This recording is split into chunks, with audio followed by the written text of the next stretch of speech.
On his way home from work, a black mechanic comes across a woman lying unconscious in the snow after an accident. Without hesitation, he rushes her to the nearest hospital. Unfortunately, the hospital is experiencing a power outage, leaving critical medical equipment unusable. In the urgency of the moment, he doesn't think twice, using his skills to help the doctors restore power just in time to save her life. Little does he know, the woman whose life he just saved is no ordinary stranger. And this fateful encounter is about to change his life forever. The snow fell in thick, blinding sheets, swallowing the dim glow of the streetlights along the quiet roads of Iron Ridge, Montana. The small mountain town had always been at the mercy of winter's brutal grip, but tonight was different.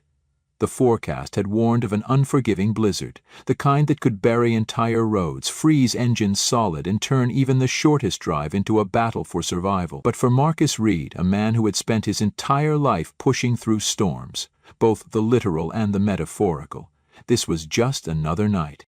The worn-out garage where Marcus worked stood at the edge of town, its metal walls rattling against the howling wind. Inside, beneath the dull fluorescent lights, he wiped the grease from his hands and let out a breath, watching it curl into the cold air. The job was done. The snowplow from Cedar Peak Resort, the only thing keeping the main road from completely shutting down, had been repaired. He should have been relieved, maybe even proud, but there was no time to bask in accomplishment. His mother was waiting at home, and he still had to navigate the treacherous roads back through the valley. Pulling his thick, patched-up coat around him, Marcus grabbed his keys and stepped outside, bracing against the frigid wind that sliced through him like a blade. His old Chevy pickup, a vehicle that had seen better days, groaned as he started the engine. He knew every inch of this road, every turn, every patch of ice where cars had skidded off in past winters, but that didn't make the drive any less dangerous. As he made his way down the winding mountain pass, the snowfall grew heavier, hammering against the windshield and reducing his visibility to just a few feet ahead. He gripped the wheel tighter, his muscles tensed. The world outside was a void of white, the road barely distinguishable from the sky. He turned up the heat, but it did little to fight off the creeping cold that settled deep in his bones. Then, through the swirling snow, a faint flickering light caught his attention. Hazard lights, barely visible, blinking weakly on the side of the road. His chest tightened. No one should be out here in this storm. Slowing down, he inched closer until the shape of a luxury SUV emerged from the whiteness, half buried in a drift near the edge of a steep drop. Who the hell was crazy enough to be driving this high up in weather like this? Marcus pulled over, his tires crunching against the frozen ground. His instincts screamed that something was wrong. The SUV's front end was crushed against a tree, its rear tilted dangerously toward the ledge. The driver's side window was coated in a thick layer of frost, but as he got closer, he could just barely make out the shape of a woman slumped over the wheel, motionless. His heartbeat pounded against his ribs. Shit. He tried the door, frozen shut. "Hey, can you hear me?" He pounded on the glass, but the woman didn't move. Her breath had fogged up part of the windshield, a sign that she was at least still alive, but that wouldn't last long in this cold. Marcus rushed back to his truck, grabbed a wrench from his toolbox and swung it hard against the window. The glass shattered into tiny shards, a gust of icy air rushing into the cabin. Reaching in, he unlocked the door and carefully pulled the woman out, his hands rough but careful against her freezing skin. The moment her body left the seat, the SUV groaned, the metal shifting, and then, without warning, it began to slide. Marcus barely had time to react. Clutching the woman against his chest, he threw himself backward into the snow, just as the vehicle lurched over the edge, disappearing into the darkness below. The screeching sound of metal twisting and snapping echoed through the canyon. Then silence. Just the howling wind and the frantic beat of his own heart. His breath came in ragged gasps. The woman in his arms was ice-cold, her lips tinged blue. He could feel the faint rise and fall of her chest, but she was barely breathing. He had to get her warm. Now, struggling to his feet, he carried her toward his truck, fighting against the wind. He threw open the passenger door and eased her inside, wrapping his heavy coat around her before cranking the heat up as high as it would go. Snowflakes clung to his eyelashes as he turned to check his phone. No signal. "Damn it," he muttered. There was no time to waste. The closest hospital was 20 miles away, through roads that were barely drivable. But sitting here waiting for a rescue that might never come wasn't an option. He glanced at the woman, her face pale and delicate, her dark hair damp from the melting snow. Who was she? What was she doing out here alone? Marcus shoved the truck into gear and hit the gas, tires skidding as he sped off into the storm. The truck tore through the blizzard, its tires slipping over patches of black ice as Marcus gritted his teeth, his knuckles white against the steering wheel. The heater roared at full blast, but the cold still clawed at his skin, seeping through every layer of clothing. His pulse thundered in his ears, drowning out the sound of the storm raging outside. He glanced at the woman beside him, her head tilted weakly against the seat, her breath barely visible in the faint glow of the dash. She was alive. But for how much longer? Hang in there, he muttered, not sure if he was talking to her or himself. His foot pressed harder against the gas. The drive to St. Helena's Hospital was 20 miles of twisting, ice-covered roads, barely maintained even in the best weather. Tonight they were a death trap. Snow piled high on either side, the headlights barely piercing through the storm. His wipers fought a losing battle against the frost forming over the glass, and every gust of wind threatened to shove the truck into the ravine below. One wrong move, one skid too far, and they'd both end up like the SUV, gone, swallowed by the abyss. The woman stirred slightly, a faint sound escaping her lips. Marcus risked another glance. Her eyes fluttered open for the briefest second, unfocused, dazed. Where? Her voice was nothing more than a whisper. You were in an accident, Marcus said, keeping his eyes on the road. I'm taking you to the hospital. She shivered violently, her body curling in on itself despite the thick coat he had wrapped around her. She was still too cold. Hypothermia was sinking in fast. Marcus reached over and adjusted the vents, aiming the heat directly at her. Her lips parted like she wanted to say something, but before the words could come, her eyes rolled back, and she slumped against the seat again. Marcus cursed under his breath. He didn't know who she was or how she had ended up in the middle of the storm alone, but none of that mattered right now. Keeping her alive did. The truck hit a rough patch, jerking violently to the side. Marcus gritted his teeth, wrestling the wheel back under control. His heart pounded against his ribs. Come on, he muttered, coaxing the vehicle forward, ignoring the way his hands trembled from the cold and the tension gripping his body. Through the windshield, a set of headlights flashed in the distance. A road sign, half buried in snow, marked the final turn toward the hospital. Relief surged through him, but it was short-lived. The moment he pressed the brakes, the truck skidded. Everything happened too fast. The tires lost traction. The world spun sideways. The back of the truck fishtailed wildly, swinging toward the edge of the road. Marcus instinctively countersteered, yanking the wheel hard, trying to regain control, but the ice had other plans. For a brief, stomach-dropping second, he felt the wheels leave the ground. The truck lurched dangerously toward the ravine. Marcus slammed the gear shift down, trying to throw the weight forward. The engine roared in protest. Snow and ice sprayed in every direction as the truck fought to grip the road. Then, finally, traction. The tires bit into the frozen ground, and with a final jolt, the truck snapped back onto the path. Marcus exhaled a shaky breath he hadn't realized he was holding. Too damn close. His hands trembled against the wheel, his heart hammering against his ribs. One more second, that was all it would have taken for them to go over.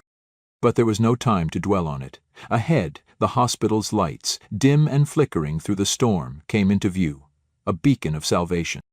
Marcus pressed the gas one last time, pushing the battered truck forward. As he rolled into the emergency bay, the tires let out a final exhausted screech against the frozen pavement. He barely threw the gear into park before jumping out into the cold, yanking the door open and gathering the woman into his arms. "Help!" His voice cut through the storm. "She needs help." A group of nurses and paramedics burst through the emergency doors, their faces grim as they rushed toward him with a gurney. Marcus lowered the woman carefully, his breath fogging up the air around him as his body screamed from exhaustion. "She was out in the storm," he explained quickly, his voice hoarse. "Unconscious when I found her. I don't know how long." The lead nurse, a middle-aged woman with sharp eyes, nodded briskly. "We've got her. Let's move." Marcus stood frozen as they wheeled the woman inside, disappearing beyond the sliding doors. His arms still tingled where he had held her, her weight lingering like a ghost. He let out a breath, his chest heavy, his muscles finally catching up to the adrenaline burning through his veins. And then, the lights in the hospital flickered once. And again. And then, suddenly, everything went dark. The hospital plunged into darkness, a suffocating silence followed, broken only by the muffled gasp of patients and the hurried footsteps of nurses scrambling for flashlights. The storm still howled outside, rattling the windows, pressing its weight against the fragile security of the building. Marcus stood frozen in the emergency bay, his breath visible in the cold air as reality set in. The power was out. A sharp curse echoed from down the hall. Somewhere near the nurses' station, the emergency backup lights flickered to life, casting long, distorted shadows against the sterile white walls. But it wasn't enough. The overhead fluorescence remained dark. Machines beeped erratically, some going completely silent. The entire hospital was running on the last dregs of power, and by the panicked voices filling the hall, it wasn't going to last. Marcus turned back toward the emergency room doors. The woman, Victoria, had already been rushed inside, her unconscious body disappearing behind swinging double doors. His chest was still tight, his hands still raw from the cold, but he forced himself to move. She needed help, and now so did everyone else. A nurse rushed past him, nearly colliding with a security guard who was sprinting in the opposite direction. "What the hell happened?" Marcus demanded, catching the guard by the arm. "Storm knocked out the main power," the man said, his breath coming fast. "Generator should have kicked in, but it's been faulty for weeks. Administration kept pushing off repairs, said there wasn't enough funding to replace it." Marcus's jaw clenched. Typical. Another institution run by people who didn't care until it was too late. The guard was already moving again, but Marcus wasn't done. "How long do we have before things get critical?" The man hesitated, then shook his head. "Minutes, maybe less. ICU and ER depend on that power. If we don't get it back up—" His voice trailed off, but Marcus didn't need him to finish. His mind was already racing. He had spent his entire life fixing broken things. Engines, generators, transmissions held together by nothing more than stubbornness and the will to keep moving. A hospital generator was bigger, more complicated, but the principles were the same. "I can fix it," Marcus said before he could think better of it. The guard blinked. "What?" "I said, I can fix it." Marcus wiped the melted snow from his forehead. "Just tell me where it is."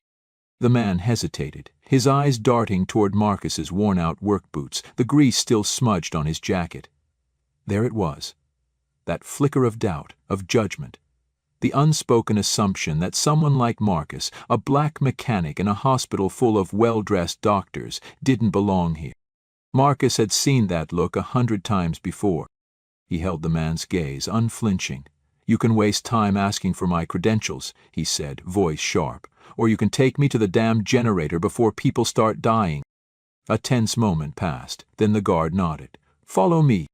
Marcus didn't wait for permission. They moved quickly, cutting through the chaos in the hallways. Nurses hurried between patients, their flashlights flickering over pale faces and IV drips. Somewhere, a ventilator alarm screeched, a chilling reminder of just how little time they had left. The generator room was in the basement, a cramped space that reeked of mildew and burnt metal. The second Marcus stepped inside, he knew it was bad. The generator was ancient, its wiring tangled like a nest of dying veins. A section of the casing was scorched, the telltale sign of an electrical short. The storm had likely overloaded the circuits, frying half the system. No quick fix, no easy answer. The guard shifted beside him. "Can you—" "Shut up," Marcus muttered, already moving. He pulled off his gloves, flexing his fingers despite the numbness biting at them. He needed to think. No spare parts, no time to order new ones. His eyes flicked over the mess of wiring, calculating, adjusting. He could reroute the power, bypass the fried circuits, but that wouldn't hold for long. He needed something, a capacitor, a fresh set of relays, anything to keep the current stable. And then it hit him. His truck. The thought was so ridiculous, so desperate, that for a second he almost dismissed it. But it was the only option. His truck had been rebuilt piece by piece, every part hand-picked, replaced, modified to keep it running despite every damn thing working against it. And right now, that truck was the difference between life and death. Marcus whirled around. I need 10 minutes. If anyone can keep those patients alive until then, tell them to do it. The guard stared at him like he was insane, but Marcus was already running. The storm hit him like a wall the second he burst through the emergency exit. Snow pelted his face, ice cracking beneath his boots as he sprinted toward his truck. His hands shook as he yanked open the hood, breath coming in short, hard gasps. He reached for his tools, the same set he had used to fix the snowplow hours ago, the same tools he had spent years collecting, salvaging, repairing, like his life depended on it. Tonight other lives did. The wind screamed around him, numbing his fingers as he worked, unbolting components with a speed born from necessity. The battery, the fuses, a salvaged regulator he had rigged last winter when the alternator had failed. He grabbed what he needed, shoved the hood down, and ran back toward the building. His lungs burned, his legs ached, but he didn't stop. Back in the generator room, he fell to his knees, fingers working faster than his mind could process. The hospital didn't need perfection, they needed power. The world narrowed to nothing but circuits and voltage, the familiar rhythm of problem-solving overriding everything else. One wrong connection could fry the entire system, but Marcus had never been the type to let fear dictate his actions. One more wire, one last adjustment. He exhaled sharply. Try it now. The guard hesitated, then pressed the switch. For a breathless second, nothing happened. Then, a low hum, a flicker, a spark, and then the lights roared back to life. Upstairs, voices shouted in relief. Machines beeped, ventilators kicked back on, and for the first time in what felt like hours, the storm wasn't the only thing filling the air. Marcus sat back, hands coated in grease, his chest rising and falling with exhaustion. Beside him, the guard let out a breathless, disbelieving laugh. You just saved this entire damn hospital. But Marcus wasn't listening. His head tilted toward the doorway where a nurse stood, her face pale. It's the woman you brought in, she said, voice tight. She's waking up. Marcus pushed himself up, his muscles aching from exhaustion, his hands still trembling from the cold and the adrenaline burning through his veins. The hospital was alive again, the hum of the generators steady, the overhead lights casting a stark glow over the chaos of the ER. But his focus had already shifted. The woman, Victoria, was waking up. He followed the nurse down the hallway, his boots heavy against the tile. The storm still raged outside, wind rattling the windows, but inside the hospital had settled into a fragile order. Doctors moved with renewed urgency, machines beeped in steady rhythm, and the weight that had pressed down on Marcus since the moment he'd found her in that wreck was finally beginning to lift. Victoria was in a private room near the ICU, her body wrapped in thick blankets, an IV line running to her arm. She looked different now, not just because the color was returning to her face, but because she wasn't just an unconscious body in the snow anymore. She was awake. She was real. The moment he stepped inside, her eyes flickered toward him, still hazy, still trying to make sense of where she was. He wasn't sure if she recognized him, but when she tried to sit up, a sharp breath of pain escaped her lips, and he instinctively moved forward. Easy, he said, his voice rough. You're in the hospital. She blinked at him, her forehead creasing slightly. Her voice was hoarse when she spoke. I found you in your car, Marcus said simply. You were half frozen. I got you here before it was too late. For a second there was only silence. Her gaze flickered down to his hands, still streaked with grease and dried blood, then back to his face. Something shifted in her expression. Uncertainty, maybe disbelief. Then she exhaled, her fingers gripping the edge of the blanket. The SUV, she murmured, her voice barely above a whisper. Gone, Marcus confirmed. Went over the edge right after I pulled you out. Whatever was inside, it's lost. She closed her eyes for a long moment. When she opened them again, something had changed, a flicker of panic. A sudden tension in the way her hands curled against the sheets. No, she whispered. No. Marcus frowned. What? She struggled against the blankets, wincing as she tried to sit up. The bag, she rasped. There was a leather case. Marcus reached into his coat before she could finish. The leather was still cold against his fingers as he pulled it out, the snow melt staining the edges. He hadn't opened it. He hadn't needed to. But now, watching the way her breathing hitched at the sight of it, the way her fingers trembled when she reached for it, he knew whatever was inside mattered. She clutched the bag to her chest, her lips parted slightly as if she were trying to form words but couldn't. Marcus watched her carefully. She wasn't just relieved, she was afraid. "What's in there?" he asked, his voice steady. Victoria swallowed hard, still gripping the bag. She looked at him then, really looked at him, like she was trying to decide something. He recognized that look. He'd seen it 100 times before, people trying to decide whether to trust him, whether he was worth believing, whether he was worth anything at all. She took a slow breath. Evidence. Marcus's brow furrowed. Evidence of what? Her throat worked as she swallowed again. Fraud. Embezzlement. My company, Langford Holdings, it's being torn apart from the inside. Her voice was steadier now, but there was an edge to it. Board members are setting me up. If they succeed, hundreds of employees will lose their jobs. People who depend on their paychecks, their benefits, people with families. This, she motioned weakly to the bag, is the only thing that can stop them. Marcus exhaled slowly.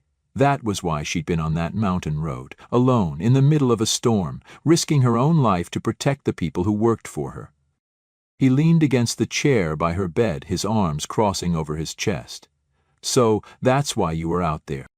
Victoria gave a slight, almost bitter laugh. Yeah, stupid, right? Not stupid, Marcus said, shaking his head. Just dangerous. She let out a shaky breath, fingers still curled tightly around the case. I was supposed to meet my father tonight. He was waiting for me at our family home, but I never made it. Marcus was already nodding before she could finish, and now, with the roads closed, he's stuck. She hesitated, then nodded. I've been trying to reach him, but my phone. No signal, Marcus finished for her. Yeah, I know. The realization settled between them like a weight. The hospital had power now, but outside the storm was still raging. The roads were getting worse by the minute. Victoria's father wasn't coming. She let her head fall back against the pillow, frustration clear in the tension of her jaw. The meeting with my lawyers is tomorrow morning, she murmured. If he doesn't get this in time. Marcus sat still, staring at the case in her hands. He didn't owe this woman anything. He didn't know her. She was a CEO, the kind of person who usually wouldn't give someone like him a second glance, but she wasn't like the others. She wasn't sitting in some high-rise office, untouched by the fallout. She was in the middle of it, risking everything. And he knew what it felt like to have something worth fighting for. Slowly he leaned forward. I'll take it. Victoria's eyes snapped toward him. What? I'll take the evidence to your father. His voice was calm, steady. I know these roads. I can get there before morning. Her expression shifted, torn between disbelief and something else. Fear. No, that's insane. You barely made it here alive. I can't. People's jobs are on the line, right? Marcus cut in. Hundreds of them. She hesitated. If you don't want me to go, say so, Marcus continued, meeting her gaze. But if you do, if you think this is worth the risk, give me something to prove to your father that I'm telling the truth. Victoria stared at him. For a long moment, the only sound was the faint hum of the hospital around them, the distant beeping of machines, the muffled howl of the wind against the windows. Then, slowly, she unfastened the watch from her wrist. It was expansive, gold, sleek, engraved with the initials VL. She placed it in his palm, closing his fingers around it. His estate is past the ridge, she said softly. Langford Manor. If you can get there by sunrise, he'll know what to do. Marcus glanced down at the watch, feeling the weight of it against his skin. Then he took the case, tucked it under his arm, and stood. I'll make it. Marcus stepped out into the storm, his boots sinking into the fresh snow as the wind howled around him. The hospital's lights flickered behind him, a stark contrast to the darkness that swallowed the road ahead. The world was white and merciless, stretching endlessly into the unknown. He tightened his grip on the leather case, feeling the weight of Victoria's watch pressing into his palm. He had one job: get this evidence to Harold Langford before sunrise. The truck's engine sputtered as he turned the key, the cold having seeped into every inch of metal. For a moment he thought it wouldn't start, but then, with a reluctant roar, the engine came to life. Marcus exhaled, adjusted the vents, and gripped the wheel. Then he drove straight into the storm. The blizzard was relentless. Visibility was near zero. The snow came down in thick waves, swallowing the road, the trees, the sky itself. The wipers struggled to keep up, streaking ice across the windshield, and every few minutes Marcus had to lean forward, squinting against the swirling white abyss. The truck skidded more than once, the tires slipping over hidden patches of ice. He fought the wheel, his heart hammering as the back end of the truck fishtailed toward the drop-off on his right. One mistake, one wrong move, and he'd vanish into the ravine below. No one would ever find him. The thought gnawed at him, but he shoved it aside. He'd made a promise, and if he had survived everything life had thrown at him up until now, he sure as hell wasn't about to let a little snow take him out. A particularly strong gust slammed into the side of the truck, nearly pushing him off course. Marcus gritted his teeth and pressed forward, his fingers aching from how tightly he was gripping the wheel. It felt like hours before he finally spotted a road marker peeking out from beneath the snow, barely visible in the dim glow of his headlights. He checked the map in his head, 10 more miles to the Langford estate. But the worst was yet to come. The bridge over Black Hollow Pass was barely holding together. Marcus didn't realize the extent of the damage until he was already on it. The planks creaked beneath his tires, the rusted metal beams groaning under the weight of his truck. He eased off the gas, muscles tensed. Snow piled high along the edges, threatening to collapse onto the frozen river below. This thing could go at any second. A deep crack echoed through the air. Marcus didn't hesitate. He slammed the gas pedal, the truck lurching forward just as the bridge gave out behind him. The rear wheels caught on the last remaining plank, and for a terrifying second he thought he wouldn't make it. But then the truck lurched free, tires gripping solid ground. Marcus let out a shaky breath, glancing in the rearview mirror just in time to see the last remnants of the bridge crumble into the abyss. There was no turning back now. By the time he reached Langford Manor, the sun was just beginning to rise, casting a faint silver glow over the endless fields of white. The estate was massive, a towering mansion surrounded by iron gates and security cameras. It looked like something out of another world, a world Marcus had never belonged to. For a moment he hesitated. Would they even open the door for someone like him? But then he thought of Victoria, of the desperation in her eyes, the weight of her father's watch in his pocket. He squared his shoulders, gripped the case tighter, and stepped forward. The guard at the gate didn't even try to hide his skepticism. "You lost?" the man drawled, eyeing Marcus's grease-stained jacket, his work boots still covered in snow. Marcus was used to this, the doubt, the dismissal. He simply reached into his pocket, pulled out the watch, and held it up. "Victoria Langford sent me." The guard's expression shifted immediately. He turned, murmured something into his radio, then nodded. "Come with me." Harold Langford was waiting in his study, dressed in an expensive robe, a fire crackling in the grand stone fireplace. He was older, his hair silver at the temples, but there was an unmistakable sharpness in his gaze, the kind of man who had built an empire and wasn't about to let anyone take it from him. Marcus stepped forward and set the case on the desk. "Victoria was in an accident," he said, his voice steady.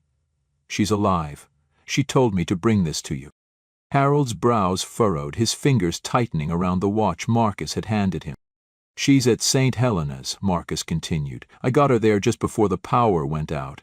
She was carrying this when I found her." Harold slowly opened the case. For a moment he said nothing. Then he exhaled, his shoulders sagging in something that looked almost like relief. "You have no idea what you've just done," he murmured, flipping through the documents. Marcus crossed his arms. "I know enough." Harold looked up, studying him. "You risked your life to bring this here." Marcus shrugged. "Seemed like the right thing to do." A slow smile tugged at the older man's lips. He reached for a drawer, pulled out a checkbook, and began writing. Marcus already knew what was coming. Harold tore the check free and extended it toward him. Consider this a small token of appreciation. Marcus glanced at the number. It was more money than he had ever seen in his life. But he didn't take it. Instead, he shook his head. "I don't want a handout." Harold's brows lifted slightly. "Then what do you want?" Marcus hesitated. Then, slowly, he said, "I want to build something. A place where people like me, people who didn't have a damn thing growing up, can learn a trade, get a real shot at life." He exhaled, meeting Harold's gaze. That money could do a lot of good in Iron Ridge. For a long moment, Harold said nothing. Then, to Marcus's surprise, he smiled. "I like you, Mr. Reed." He set the check down. "Use it well." The months that followed were a whirlwind. The case Victoria had risked everything for blew open a corporate scandal, exposing the board members who had been orchestrating the fraud. Langford Holdings was saved, and so were the jobs of the hundreds of employees who had been unknowingly standing at the edge of disaster. Victoria, stronger than ever, took back control of her company with a ruthlessness that made headlines. But for Marcus, the real work had just begun. With Harold Langford's backing, his small garage transformed into something much bigger. The grant he had negotiated wasn't just a check, it was an investment. Equipment was brought in, renovations began, and for the first time in his life, Marcus found himself at the helm of something that wasn't just about survival. It was about building. People came, young men and women who had never been given a shot, who had been told they'd never be more than their circumstances. Marcus saw himself in them. And just like that, Iron Ridge had something it had never had before, a future. And then one crisp winter morning, Victoria returned. 1 year later, the Reed Automotive Training Center stood where Marcus's old garage had once been. The place was bigger now, state-of-the-art equipment, a full staff, a line of eager young students ready to learn. Marcus stood outside, watching as a group of teenagers worked together under the hood of an old car, their laughter cutting through the crisp morning air. A familiar black SUV pulled up, and Victoria stepped out, her father beside her. "I see you've been busy," she said, smiling. Marcus smirked, wiping the grease from his hands. "You could say that." Harold handed him a polished wooden box, a small gift for the shop. Marcus opened it and let out a low whistle. Top-of-the-line tools, the kind he never could have afforded on his own. For a second, he didn't know what to say. Then, finally, he nodded. "Thanks." Victoria crossed her arms. "So, what's next?" Marcus looked around, the weight of everything hitting him at once. A year ago he had been a mechanic barely scraping by. Now he was running something that actually mattered. He met her gaze and grinned. "Now?" He glanced toward the students. "Now we build." The months that followed were a whirlwind. The case Victoria had risked everything for blew open a corporate scandal, exposing the board members who had been orchestrating the fraud. Langford Holdings was saved, and so were the jobs of the hundreds of employees who had been unknowingly standing at the edge of disaster. Victoria, stronger than ever, took back control of her company with a ruthlessness that made headlines. But for Marcus, the real work had just begun. With Harold Langford's backing, his small garage transformed into something much bigger. The grant he had negotiated wasn't just a check, it was an investment. Equipment was brought in, renovations began, and for the first time in his life, Marcus found himself at the helm of something that wasn't just about survival. It was about building. People came, young men and women who had never been given a shot, who had been told they'd never be more than their circumstances. Marcus saw himself in them. And just like that, Iron Ridge had something it had never had before, a future. And then, one crisp winter morning, Victoria returned. Join us to share meaningful stories by hitting the like and subscribe buttons. Don't forget to turn on the notification bell to start your day with profound lessons and heartfelt empathy.